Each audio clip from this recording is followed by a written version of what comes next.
અન્નપુરમાં સંપલી બની ખસકાય ગામમાં ખાવાનું નથી હમણાં વરસાદ આવે એટલે ખાડાનો પ્રોબ્લેમ તો રહે જો કરીને જમવાનું તો હજી બને ખાવાનું ભલે અંદર બનતું હોય પણ આપણે મહેમાનની ગાડીમાં કઈ કલાકૃતિ કરી अम्मा बहन पे आ जाऊंगा मैं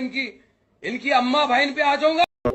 એક મિનિટ બધું સાઈડમાં ઉભો સા આવી ગયો પેલા સા પી લે માનું રેડી થઈ ગયું એટલે સા પીને ખસકાય છે રોણ ખાવા રસોડામાં ન રહ્યો પણ કામ કરવા રસોડામાં રહ્યો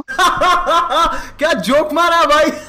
અને કહેતા છે પંખાવાળી લાઈટ પણ ના લાઈટ વાળો પંખો હરતો નતા જલ્દી જલ્દી એક ભૂંગરું ખાઈ લો ગુલાબ જાંબુ ખાવા જ ન આવતા ને હવે આપણો વારો આવી ગયો તો ખાવાનો અને ખાઈ બાઈને ખસકાય સીધા વાડી બાજુ તરા તો દેખાય જો વરસાદ આવી જાય તો મજા આવી જાય ગઈ વાડીને કરી દીધું પાણી ચાલુ એડા આફ્ટર ઘણા દિવસ પછી કામ કરવું એટલે આરા સડે પાણી થઈ ગયું પૂરું એટલે કરી દીધું મગફળી નીંદવાનું ચાલુ અગ્નિ સિંગુ ખાન પોગી એક સિક્રેટ જગ્યાએ અને કહેવાય દેશી ડ્રેગન ફ્રૂટ તમે કોઈ જોઈ નહીં હોય ભેગું થાને ભાઈ આજે તો હતું ભત્રીજાનું નામકરણ એટલે પોગીએ અહીંયા ફાઇનલી નામકરણ થઈ ગયું એટલે આવી ગયા છે પેડા બેડા અરે ચેવડું તો ફ્રી આપ્યો લાગે છે બીજું બધું ઠીક પણ પેડા ઓછા આપ્યા છે આની કમ્પ્લીટ કરવી જોઈએ